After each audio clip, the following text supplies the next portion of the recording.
claim is often made by these schools that they're not using taxpayer funding for these. Technically they're not, but in reality they are. Very understandably, there's a strategic decision has been made. It's too hard to talk about private schools.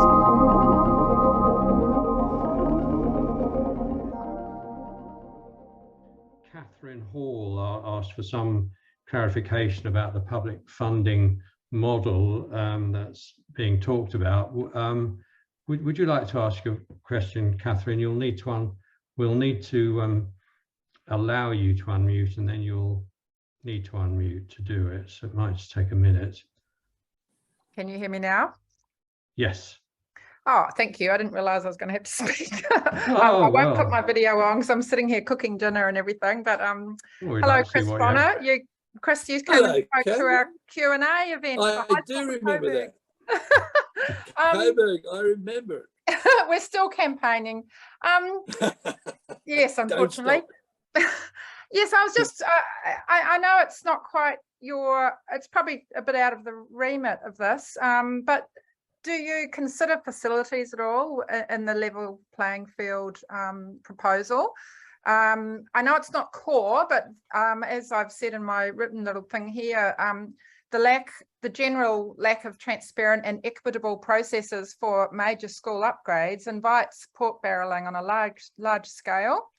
And this can have an impact on learning. For instance, Coburg High is 21 specialist learning spaces under entitlement, and we lose senior kids because we have no hands-on learning. So that's just an example. But our children, our schools in Victoria, we proposed a benchmark for facility, or that there be a benchmark for facilities, and that no non-government schools should receive public capital works funding until all public schools are equally brought up to this level playing field of facilities. But I realise facilities may not be, within your remit, but I was just curious to know whether that is ever considered. Well, I'll just start, just a quick comment, that our calculations of the cost of absorbing the non-government sector includes the fact that the capital expenditure has to be no different to what it is in similar government schools. There's no way that governments would take on, or would be expected to take on, the huge over expenditure and basically wasted expenditure taking place in this resources arms race between the high fee non-government schools. Yes.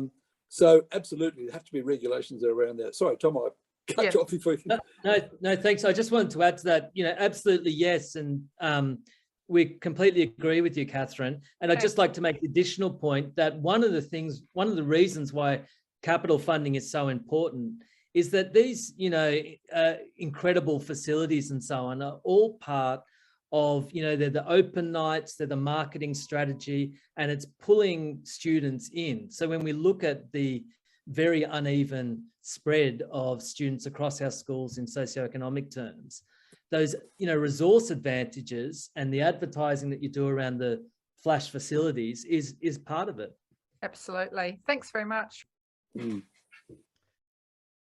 That there've also been a couple of people asking about, how on earth do you overcome the opposition to some of the things that you're proposing? And so I'll invite Jane Kenway, who has a question along those lines. If we can let Jane Kenway unmute, and then unmuted. Can you hear me? Yeah. Yeah. Hi to you both. And thank you so much for your book, which I must say I thought was extremely, not only beautifully written, but very compelling. And I think one of the real difficulties is always the incredible power of the private school lobby in combination with the Catholic lobby. And you've indicated that you might be able to separate the two in lobbying for the sort of thing that you're talking about. But my sense is that the Catholic lobby in some ways rides on the back of the private school lobby. The poor private schools ride on the back of the rich private schools. The rich private schools ride on the back of the poor private schools by claiming we're not only rich in the independent sector, we're also very, wide-ranging. And it's not this just God and mammon. It's also this, it's sort of an alliance of convenience between all these particular lobbying groups that is historical and will be quite difficult to untangle. So my question is, how might you do that? I mean, in principle, what you're suggesting has a lot of appeal, equity, and I forget the other word you used, but in practice, that lobby is so powerful. Disentangling it would be very difficult. Well, I think we'd start from why have we been trying and failing to introduce need-based funding since the Whitlam government? Yeah. And our answer to that question is, it's a big question, but there's the key part of the answer is what you're alluding to, Jane, is this critical alliance between the rich and the religious. And it means whenever elitism is criticised, there's always this argument, but now you're attacking choice. Now people who want to choose an education in accordance with their conscientiously held beliefs, all the fees are going up and all this kind of thing. And the strategy here is to say, if you want choice, we support that. This would be a politician going to the election going, not only are we going to reduce your school fees, you don't have to pay them. Because actually our school system doesn't support choice at the moment. Most poor Catholics don't access a Catholic education. And so it would be about separating that coalition and isolating the people who are just really about resource advantages for their children in a gated community. And then I think once you isolate that group, then you have a chance. It's still a huge battle to fight. Yeah. And I'd just say on achieving change, a couple of years ago, Adrian Piccoli suggested that all primary schools should be fully publicly funded. A very significant politician, a Catholic himself. Just in the last week, the Blueprint Institute, hardly left wing, raised the prospect of regulating school fees because they're government funded and they're going up at astronomical rates. And where's the public benefit in that? So I think, we've got to keep chipping away at changing the conversation. May I just follow up a quick bit there? In terms of the Catholic schools, obviously within them there's the high status Catholic schools, and then there's the systemic schools. And I wonder whether you think the high status Catholic schools would come on board, or whether they'd be satisfied shifting into a group of unfunded elite schools. Jane, hello, it's Chris. Yours is another familiar name. Yeah. Look, Jane, the reason I like our suggestion in so many ways is going to put the cat among the pigeons. Yes. You could just imagine the conversations that would take place in amongst the heads of school authorities. And of course, Catholic schools are an incredibly diverse mob, becoming more elitist, however. The SES, the enrolment profile of Catholic schools, the ICSIA value of Catholic schools has risen over the years. So they would be faced with a real dilemma, because you can imagine the way we would respond to their opposition. You mean, Bishop, you don't want poor Catholics in your schools? Yes. We'd have a lot, Jane. I don't know if we'd succeed, but we'd have a lot of fun. Sure would. Okay, thank you both. Right, thanks. We've had a couple of questions about taxation and how this, the tax treatment of private schools. From a couple of people, I'm going to ask two people to ask their question or comment because they're quite similar, and then we'll get our speakers to respond. So one of them is John Thompson, and the other is Andrew of Andrew's iPad. So would we invite both of you, whoever gets in first, ask your questions. You can both ask your questions. Unmute. Is that okay? Yeah. Am I unmuted there? Yeah, we can hear you. Yeah. Andrew Simpson. of Andrew's iPad. I think, firstly, that Waiting for Gonski is a spectacularly important book for everyone to read. You know, I've been around for quite a long time and from the Catholic system and other things, and I still didn't understand fully how funding and things and how incompatible it really is with social justice. That's only one thing. I actually bought 6 copies, which I'm in Kooyong, so I didn't give one to Josh, but I gave one to the incumbent, the current member, and one to the Greens member, because they got to read all this stuff. Yeah. Now, candidate, it's a fantastic book, but on one of the things that really does upset I've also sent my kids to private schools, but and hopefully my grandchildren don't go to private schools, but it's not up to me. The aspect is of the huge grounds and the facilities they have. I really do feel that one way of making them or bring it back to the field a little bit is the prospect of taxing them with land tax and state and council taxes, and that all goes into tax every single school. I think all churches and everything else should be taxed as well, and that it be reimbursed per student. Thanks. I'm just going to suggest, sorry, I hope this doesn't get too complicated, but if John Thompson, if you can hold that one in your mind, John Thompson could ask his question also about taxation. So I'll unmute mine, I presume. Yeah. Here we are. We can hear you. I'm not startling on this. We can hear you. John Thompson? No? No, John Thompson. Okay, well, perhaps we can answer. You'd like to respond to Andrew. I'd say, I'd firstly say, Andrew, thank you very much. And I think you're raising a really interesting point, and I'd like to think about it. But the general response I'd make is what you're getting at is public obligations should be commensurate with the treatment of these schools in terms of funding or tax exemption. The fundamental problem at the moment is this complete disjuncture between the public and taxpayers and governments, handing over this funding without any enrolment obligations, any fee regulation, and so a question of tax exemption and treatment as a charity, I think, is very similar. That if that treatment is going to be extended, there needs to be mutual obligation and a reciprocity about how these organisations operate.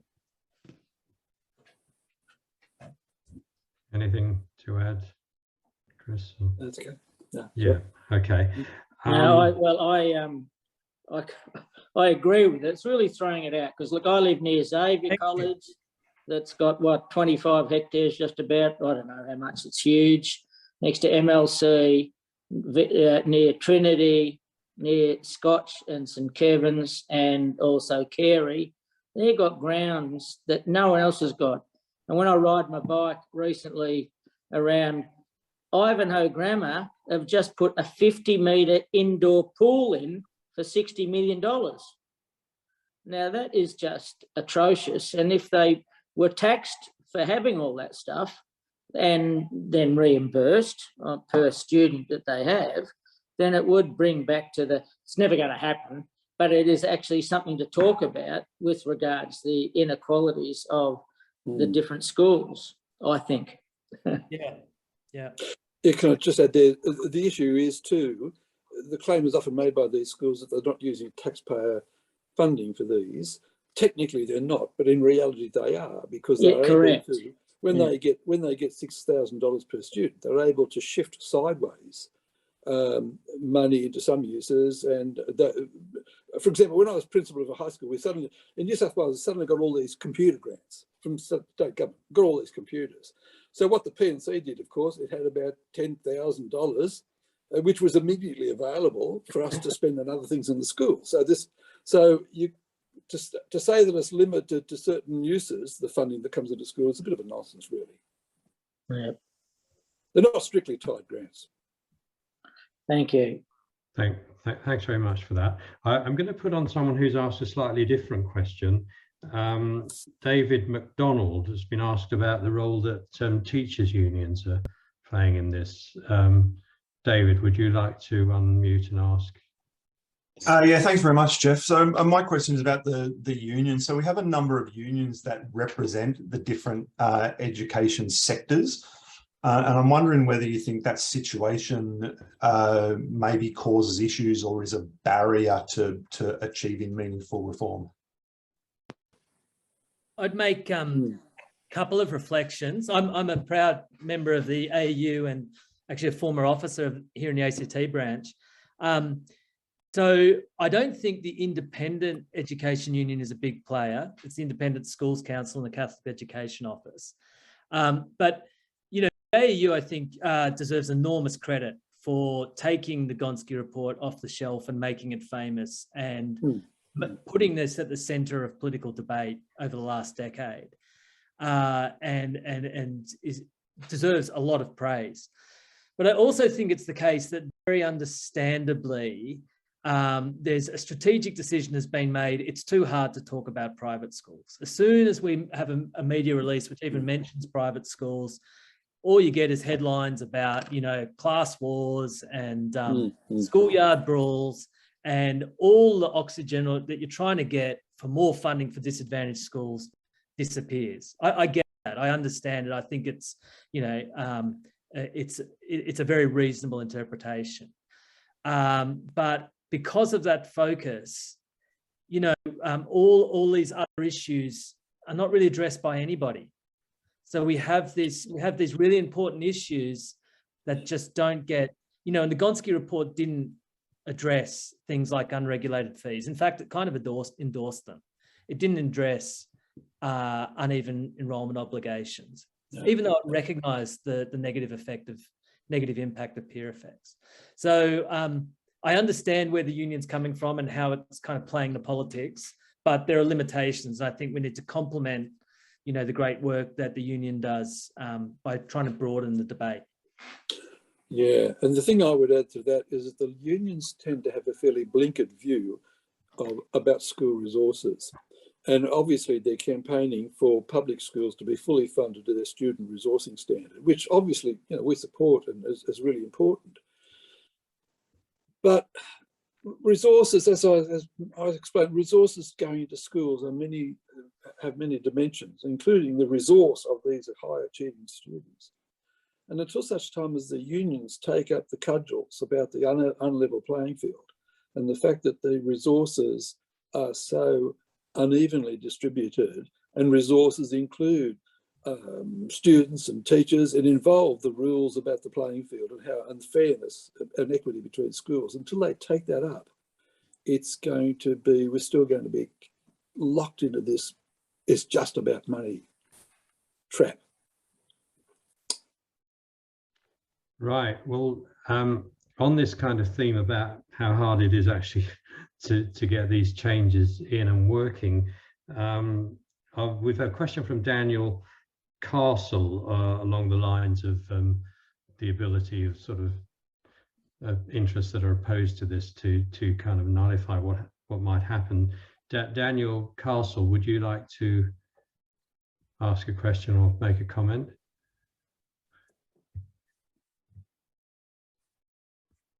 Is Daniel Castle there? No. Okay. Where are we? Oh, well, okay. This is Daniel Castle's question. It's suggested. I'll read it out. As far as I know, what is asked is, if these reform regulations are brought in, they can always be undone by more regulation or by lobbying from big money. What do you think? The thing I'd say to Daniel is, yes, true, but this has been done in country after country around the world. It is not unusual at all. I mean, we are unusual in Australia. The lack of regulation given the amount of taxpayer funding we hand over to non-government schools. So, there's important questions of design and getting it right. And but we know from Canada, from the Netherlands, from Scotland, and myriad other countries that you can do this. And it would be hard to find lobbying power that is greater in the future than it has been in the last 30 or 40 years over the issue of school funding. And as Tom outlined, the alliance between the Catholic system and the independent system, that's been extremely powerful. They have called the tune for 30 or 40 years. Right, I think we're probably going to close the Q&A shortly, but just going to go to one or two people, perhaps for final question and comment. And I think Julia Thornton, I think you had a question you wanted to ask or a comment to make. Is that right? Julia's definitely there. Do you want to unmute and ask? I've been busy chat monitoring, so I'm forgotten what you were going to say. Find my question just a minute. It's to do with the question of, I suppose, equality of standards in terms of values, which came up a number of times in the chat.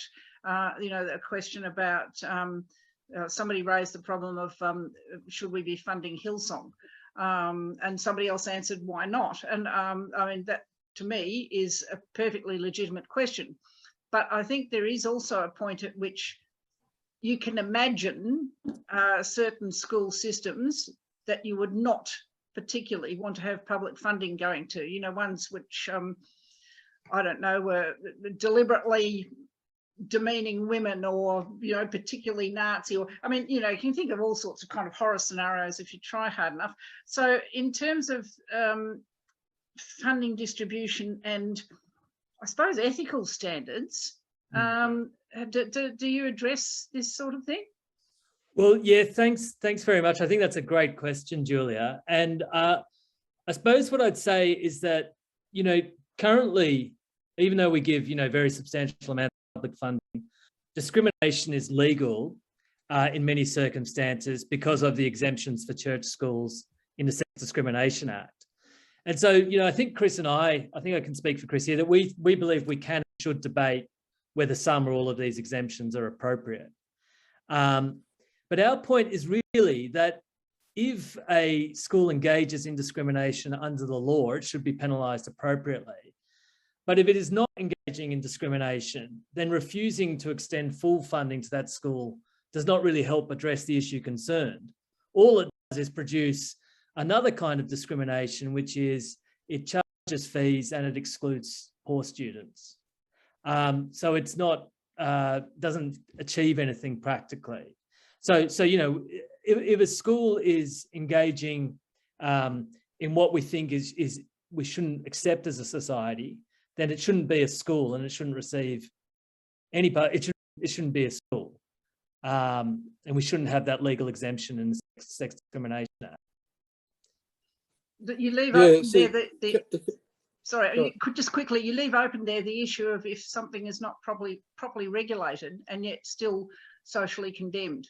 And I'm struggling to think of an example, but one could think potentially of a Nazi party school, for instance. Or the like City Point Christian College at the start of this year was asking parents to sign a contract that the kids weren't going to be gay or something like that. Is that another example? No, that still falls under anti-discrimination law, which is reasonably. Okay. I'm trying to look for an example of something that doesn't directly constitute discrimination, but that we still might find pretty distasteful in terms of values. I think that is and should be covered by the registration of schools. I think the Nazis tried to set up a school that wouldn't be permitted. I don't know the details, but I'm pretty confident that it just wouldn't be registered as a school and shouldn't be. That's how that should be dealt with. Right. Thanks very much. I think